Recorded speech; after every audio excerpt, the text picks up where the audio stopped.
Hi everyone, I hope you're all good. I hope you've had a decent week and managed to endure every single red that we know giving us grief at any given moment. So that's been fun.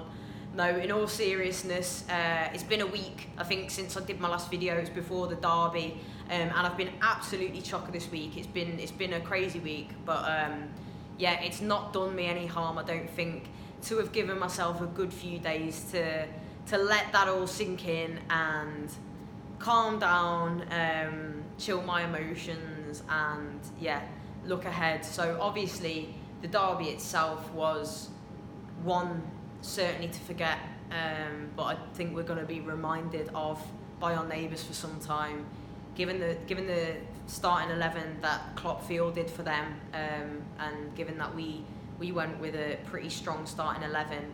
We then became favourites to win the game. First half, we had glorious opportunities that should have been and had to be put away and weren't. Should probably have been going in at half time, a couple of goals to the good. That wasn't the case. And second half, I don't know what happened, but my God, it was just so painful. And that's the thing, you know, you're going to lose. We know we lose derbies all the bloody time. That's been part of the issue, I think. But when you lose and your team has given everything and you see that they're fighting and there's a performance and there's a battle, and you know, it still hurts, obviously, but you can deal with that. But and I think what's caused the upset is that fans have seen it as a lack of effort and desire and real, could appear that they don't care, and that's why there's been this reaction. We've seen in the week, I think it was yesterday, Wednesday as well, it might have been Wednesday, about people turning up to Finch Farm to confront some of the players. Obviously there was a back and two with Fabian Delph with a supporter over Instagram or something like that, and a few supporters have gone up there. It's understood that Marcel Brands came out to speak to the fans, and I applaud him for that. I think it's good to see that he's listening to those concerns. I know Ancelotti as well will be, he said in his press conference that he understands the feeling of and how the supporters are feeling right now. And as I say, I applaud Marcel Brands for going and listening. But hopefully we won't see anything more like that, because hopefully things are going to get more positive. Aside from the last two games, obviously City was a bit disappointing. It's mainly, of course, the derby that's caused this kind of feeling.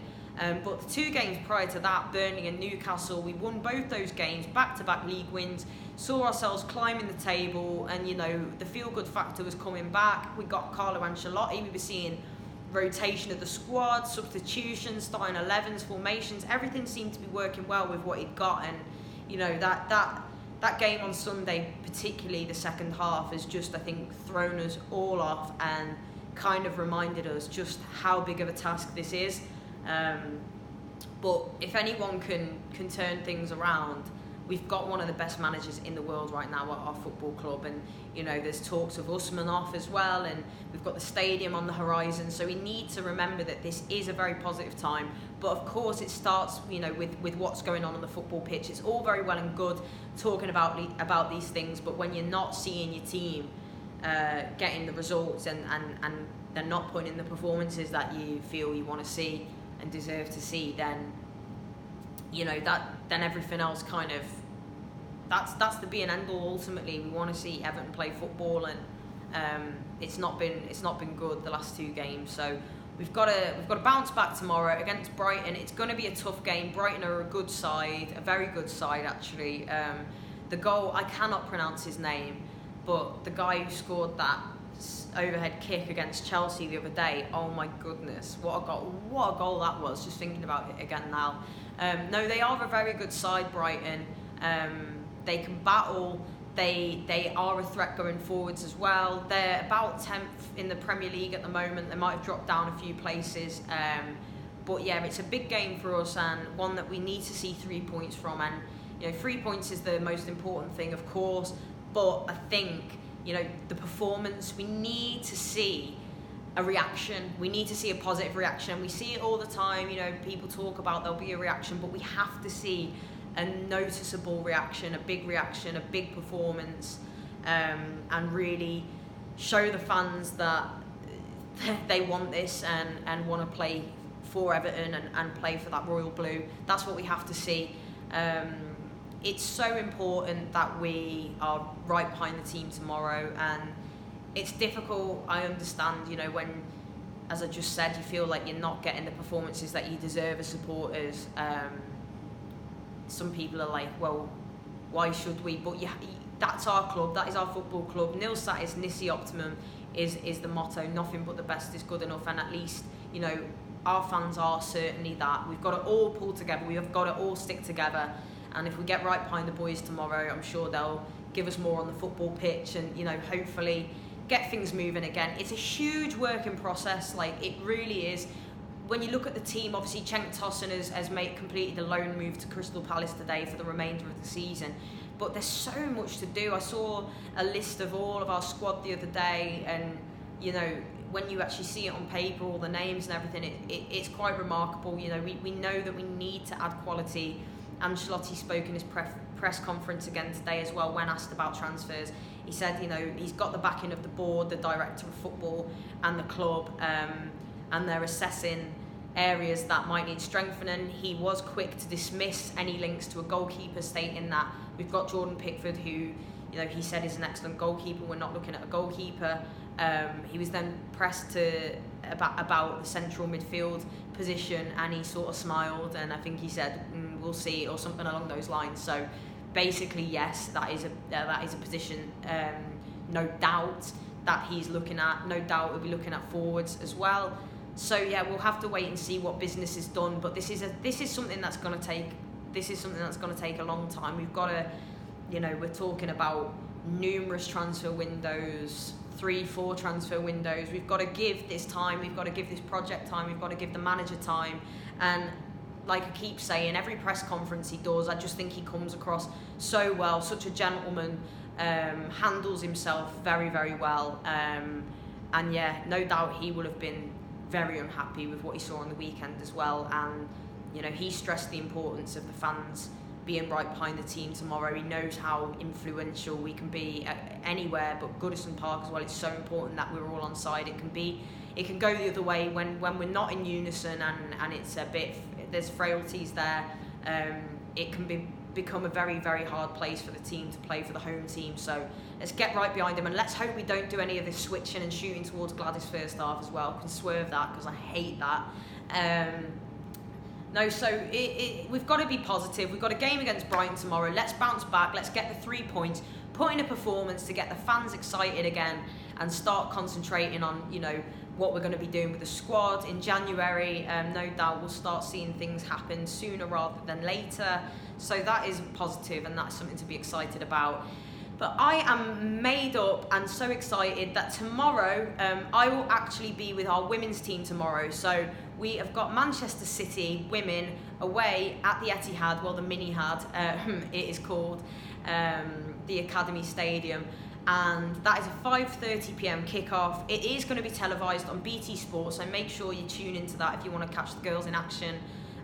It's been really frustrating.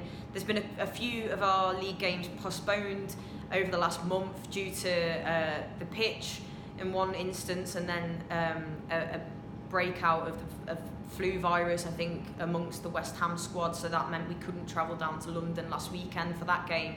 So the girls are really going to be, you know, ramped up for this one and ready to go and raring to go in, and it'll be a tough game. We all know that Manchester City, one of the best sides in the country and in Europe.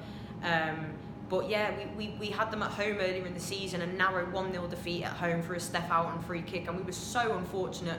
Like, we really pushed them right to the wire, and you could see how relieved they were in the end to get the 3 points. So I think, you know, it'll be a tough game, as I say, but one that we are certainly capable of getting a result from. New signings as well. Sandy MacGyver, the goalkeeper who has returned to Everton, the England under-21s goalkeeper, and of course Izzy Christiansen, Now, I am a massive fan of Izzy.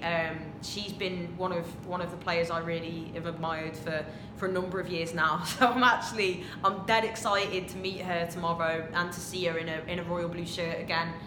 She will be returning to her former club in Manchester City as well, so that'll be tasty.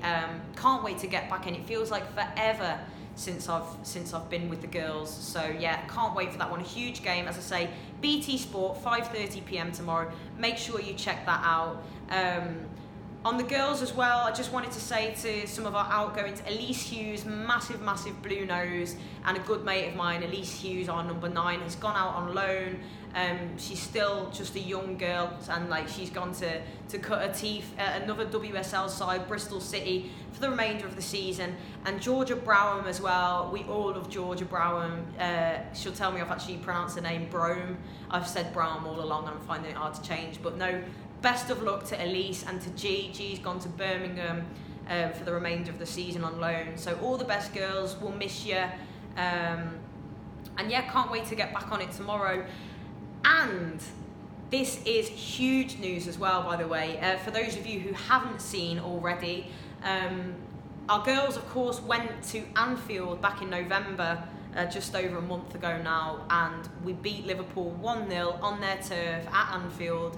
What an occasion that was. But we said we wanted it at our place. And it's happening next month, February the 2nd, the Merseyside... help if I could get my words out. Wouldn't see, I'm too excited.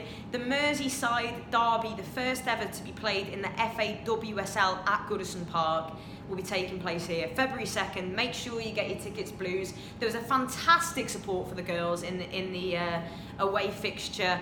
You know, some 3,000 plus Evertonians, and how incredible it was to see the girls celebrating with the fans at the end of the game there as well. It was honestly amazing, and to have been a part of that was special. So everyone who was there that day was fantastic. I'm no doubt we'll see all of you at Goodison as well, and hopefully an awful lot more. Let's show the girls what it means to be blue, what it means to be Everton, and how well we back our team.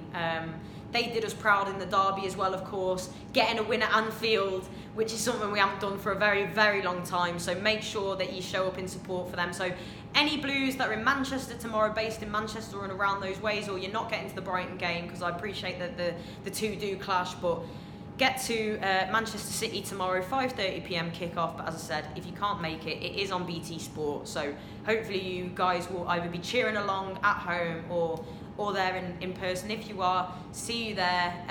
As I say, it's really exciting news. We're going to be moving to Walton Hall Park soon as well, our new stadium, which is of course like a 10-minute walk from Goodison Park. So that's all really exciting. That's me, pretty much. What have I rambled on about? What else have I got left to ramble on about? Andre Gomez, that's another piece of excellent news.